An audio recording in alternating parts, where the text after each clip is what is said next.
Hai, konnichiwa. Minasan, kita lanjut ya, masih di bab 1, Mina no Nihongo bab 1. Hai, sekarang lanjut pola kalimat 4. Siap? Hajimemashou, ayo kita mulai. Hai, pola kalimat 4 ini rumusnya kata benda 1 wa, kata benda 2 desu ka. Hai, jadi sudah masuk kalimat tanya nih ya. Di sini partikelnya ada 2. Yang pertama masih pakai wa setelah di kata benda 1 dan ada ka. Ya, jadi ka di sini fungsinya untuk sebagai kalimat tanya. Ya, jadi kalau kalimat tanya ini pasti di akhirnya ada ka. Hai, di sini fungsinya yang pertama untuk menyatakan kalimat tanya, ya. Yang kedua untuk menanyakan ya atau tidak. Kalau misalnya iya, jawabnya dengan hai. Kalau misalnya tidak, jawabnya dengan iye. Oke ya, kita langsung masuk ke contoh kalimat. Di sini ada kalimat tanya, ano kata wa donata desu ka? Lalu jawabannya, ano kata wa Kimura-san desu. Hai, mau ikai sekali lagi. Ano kata wa donata desu ka? Ano kata wa Kimura-san desu. Hai, ano kata ya. Kata di sini bentuk sopan dari hito. Hito itu orang. Jadi maksudnya ano kata itu ano hito, orang itu. Ano kata wa donata desu ka? Donata. Donata ini bentuk sopan dari dare. Ya, dare itu artinya siapa. Gitu ya. Jadi kalau diartikan orang itu siapa? Ya. Ano kata wa donata desu ka? Orang itu siapa? Kalau misalnya bisa saja minasan pakai ano hito wa dare desu ka? Bisa saja ya. Ano hito wa dare desu ka? Tapi kalau untuk yang lebih sopan lagi, pakailah kata sama donata. Ano kata wa donata desu ka? Hai, jawabannya sama ya. Kalau ano kata berarti jawabnya ano kata lagi. Ano kata wa orang itu Kimura-san desu. Kimura-san. Itu ya. Ano kata wa Kimura-san desu. Orang itu Kimura-san. Kalau misalnya pertanyaannya ano hito wa dare desu ka? Jawabannya kita bisa saja ano hito lagi ya. Ano hito wa Kimura-san desu. Hai, seperti itu. Jadi setelah kata benda 1 ada partikel wa, lalu untuk kata tanya, kalimat tanya, pakailah ka di akhir kalimat. Hai, contoh selanjutnya di sini ada Tanaka-san wa ginkoing desu ka? Hai, ginkoing desu. Ya, jadi kalau diartikan Tanaka-san wa ginkoing desu ka? Ginkoing itu pegawai bank. Ya, jadi menanyakan apakah saudara Tanaka pegawai bank? Nah, ini kan pertanyaan iya atau tidak ya. Jadi dijawabnya harus pakai hai atau iye. Ya, minasan tolong diperhatikan untuk pertanyaan iya atau tidak. Pertama kali menjawab harus hai atau iye ya, iya atau tidak. Kalau misalnya betul iya, hai ginkoing desu. Ya, betul, pegawai bank. Seperti itu ya. Tanaka-san wa ginkoing desu ka? Hai, ginkoing desu. Hai, selanjutnya contoh kalimat yang terakhir. Alberto-san wa Igirisu-jin desu ka? Iie, Igirisu-jin ja arimasen. Amerika-jin desu. Hai, di sini menanyakan apakah saudara Alberto orang Inggris? Ya, Igirisu-jin itu orang Inggris. Ya, Alberto-san wa Igirisu-jin desu ka? Ya, ingat kalau kalimat tanya itu pasti di akhirnya intonasinya naik ya. Desu ka? Hai, dijawabnya iye, bukan. Ya, berarti ini kalimat negatif. Kalau misalnya ada iye berarti kalimat negatif ya minasan. Iye, Igirisu-jin ja arimasen. Ya, pakai pola kalimat yang sudah kita pelajari sebelumnya. Nani ja arimasen. Nani itu bla bla bla ya. Hai, jadi katanya bukan orang Inggris, tapi orang Amerika jin desu. Hai, menjawabnya sebenarnya ada 2 cara ya, bisa seperti ini lengkap, iye Igirisu jin ja arimasen, Amerika jin desu. Atau bisa saja iye Amerika jin desu. Nah, jadi kalimatnya itu tidak pakai kalimat negatif ya, tapi langsung yang benarnya itu apa? Ya, iye bukan. Nah, langsung yang benarnya apa? Amerika jin desu. yaitu orang Amerika.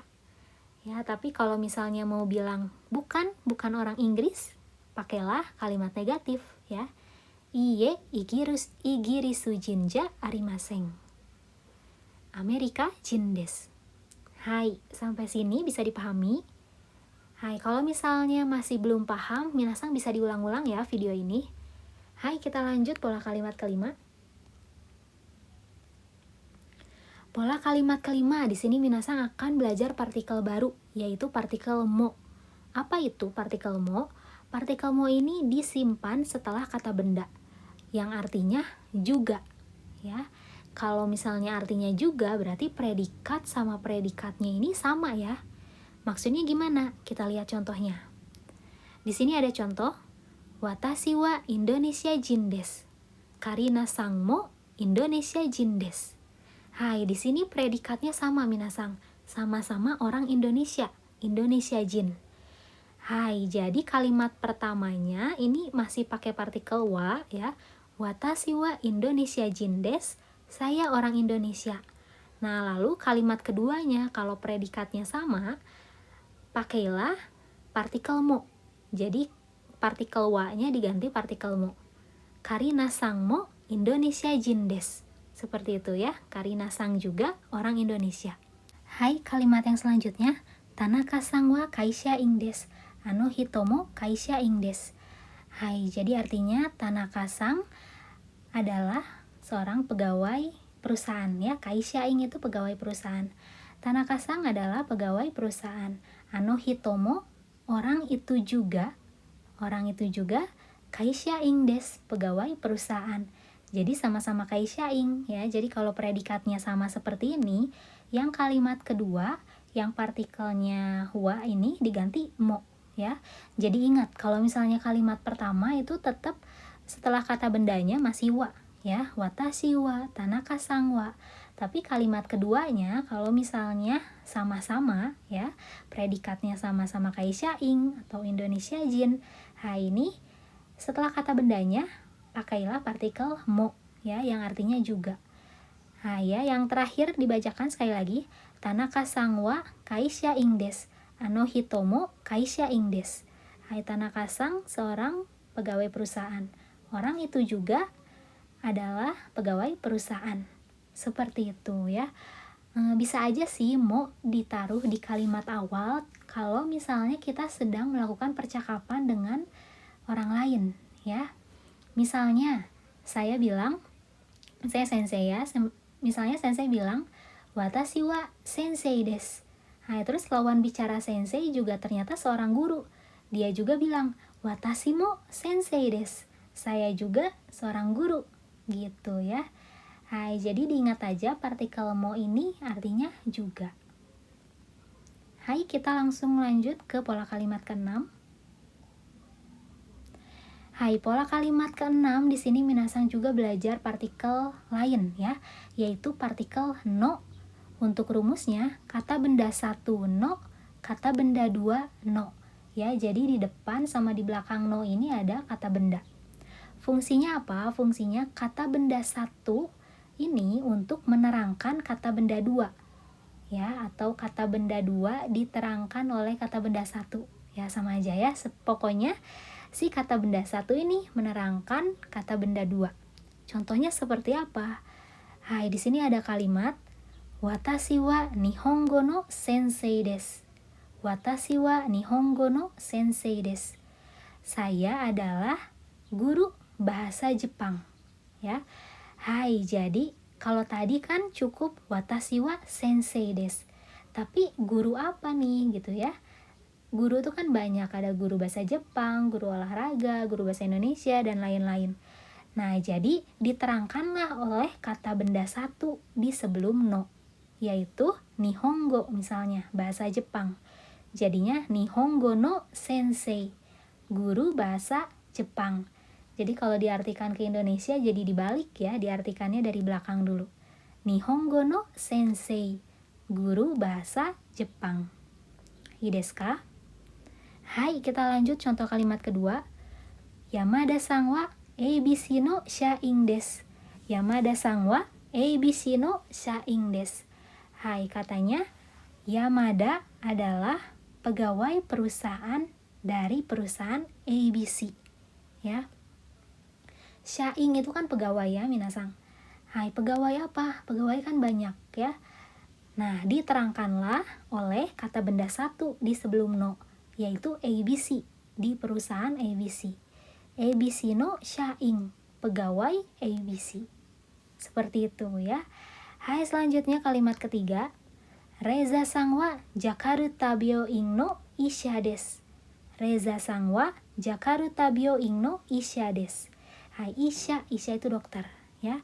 Jadi Reza ya. Reza adalah seorang dokter di rumah sakit Jakarta ya. Hai, jadi dokter kan dokter apa ya, atau dokter di rumah sakit apa. Nah, ini bisa diterangkan oleh kata benda satu. Ya, jadi di sini contohnya Jakarta Byoin no isha, dokter di rumah sakit Jakarta. Atau bisa juga sebelum no di sini disebutkan dokter apa ya. Tapi kalau misalnya dokter gigi ya, minasang, kalau dokter gigi itu kan H ya. Tidak perlu jadi Hano Isha karena ada kata lainnya dokter gigi itu ya. Langsung tidak pakai no. Jadi ada pengecualian ya kalau misalnya dokter apa? Dokter gigi. Nah, kalau dokter gigi itu nggak usah diterangin pakai no, tapi ada kosakatanya langsung. Ya, disebutnya Haisha. Ya, Haisha itu dokter gigi. Hai, seperti itu ya, minasang. Hai, jadi diingat ya, kata benda satu ini untuk menerangkan kata benda dua. Hai, kita lanjut ke pola kalimat ke-7, pola kalimat terakhir di bab ini. Nah, di sini ketemu angka nih, minasang. Hai, kita ini ya, minasang, kita belajar huruf, maksudnya bukan huruf ya, angka. Angka 1 sampai 10 dalam bahasa Jepang. Hai, mungkin sudah ada yang tahu ya, tapi yang belum, ayo kita belajar sama-sama. Hai, untuk 1 ya, angka 1 ini ichi ya. Ichi, 2, ni, 3, sang, 4, yon, 5, go, 6, roku, 7, nana, 8, hachi atau hach, 9, kyu, 10, ju. Nah, ini kenapa kita belajar angka-angka ini? Karena kita akan belajar untuk menyebutkan umur. Ya, umur. Hai, nah, untuk menyebutkan umur di sini ada tambahannya, minasang ya. Jadi kayak tahunnya gitu ya. Misalnya kita menyebutkan 8 tahun, 20 tahun. Nah, ini tahunnya ini pakai apa? Yaitu pakai sai. Hai, dilihat ya di barisan angka lagi. Ichi di situ kalau misalnya 1 ya, tapi kalau misalnya 1 tahun jadinya isai ya. 2 tahun jadinya nisai. 3 tahun jadi sansai. 4 yonsai. 5 gosai. 6 rokusai. 7 nanasai. 8 hassai. 9 kyusai. 10 jussai atau jissai.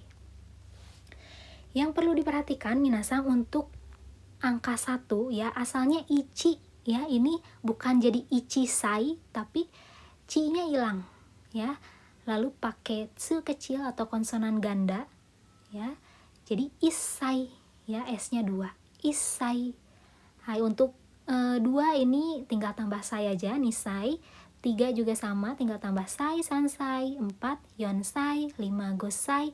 6 rokusai. 7 nanasai. Nah, 8 ya, 8 ada pengecualian lagi seperti angka 1 ya, 8 tahun.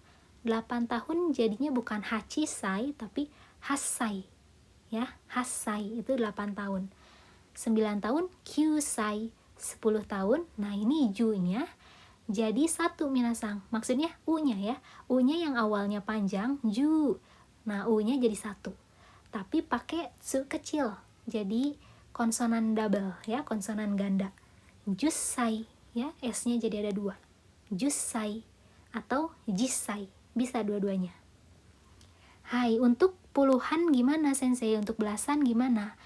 Nah, untuk belasan, puluhan ini lebih gampang ya. Misalnya 15 tahun minasang. Ya, untuk belasan ini awalnya minasang pakailah bilangan 10 ya, atau ju ya. 10 ditambah tadi berapa kan 15 ya, berarti 10 ditambah 5. 5 apa? Go. Nah, jadinya jugosai gitu ya. Jugosai itu 15 tahun. Hai, untuk 17 tahun gimana? Berarti junanasai. Junanasai. Hai, untuk puluhan ya, untuk puluhan. Nah, kalau 20 minasang ada sebutannya sendiri ya. 20 itu kan sebenarnya niju ya. 2 itu kan ni ya, puluhan itu ju. Jadinya niju. Tapi untuk 20 tahun bukan nijusai, tapi ada kata lain yaitu hatachi. Ya, 20 tahun itu hatachi, tidak usah pakai sai lagi. Misalnya saya berumur 20 tahun. Watashi wa hatachi desu. Watashi wa hatachi desu. Seperti itu ya. Kalau 25 gimana? 25. 2 ni puluhan ju ditambah 5 go. Ya, jadi niju gosai. Hai, untuk 23 niju sansai ya, niju sansai desu. Hai, seperti itu. Kita lihat contoh kalimatnya minasang. Untuk menanyakan umur ini bagaimana ya. Pakailah kata tanya nansai ya. Nansai itu umur berapa. Lengkapnya misalnya kita lihat contoh kalimat pertama. Ini menanyakan Sakura ya. Sakura-chan. Hai, Sakura-chan, kenapa pakai chan gak pakai sang? Karena chan ini biasanya digunakan untuk anak perempuan ya, anak kecil perempuan. Nah ya, misalnya ke bocah-bocah kita nanyanya pakai chan. Sakura-chan. Hai, sumimasen ya. Sakura-chan wa nansai desu ka? Sakura-chan wa nansai desu ka? Sakura-chan umurnya berapa tahun? Hai, misalnya dia umurnya 8 tahun. Hassai desu. Hassai desu. 8 tahun. Hai, untuk nansai, minasang, kata tanya nansai ini ada yang lebih sopannya. Ya, misalnya kita menanyakan umur orang yang sudah dewasa. Nah, pakailah oikutsu. Oikutsu. Ya, nansai-nya diganti oikutsu. Contohnya kita lihat contoh kalimat kedua. Yamada-san wa oikutsu desu ka? Yamada-san wa oikutsu desu ka? Yamada-san umurnya berapa tahun? Dijawab misalnya 57 ya, 57 tahun. Gojuna nasai desu. Gojuna nasai desu. Hai, seperti itu minasang. Diperhatikan kembali ya pola kalimatnya dari pola kalimat 1 sampai pola kalimat 7. Silakan minasang bikin contoh kalimat yang banyak biar paham ya. Kalau misalnya masih belum paham, silahkan diulangi lagi video ini. Hai, sampai sini dulu ya minasang. Hai, ja mata tsugi no kikai de o ai shimashou.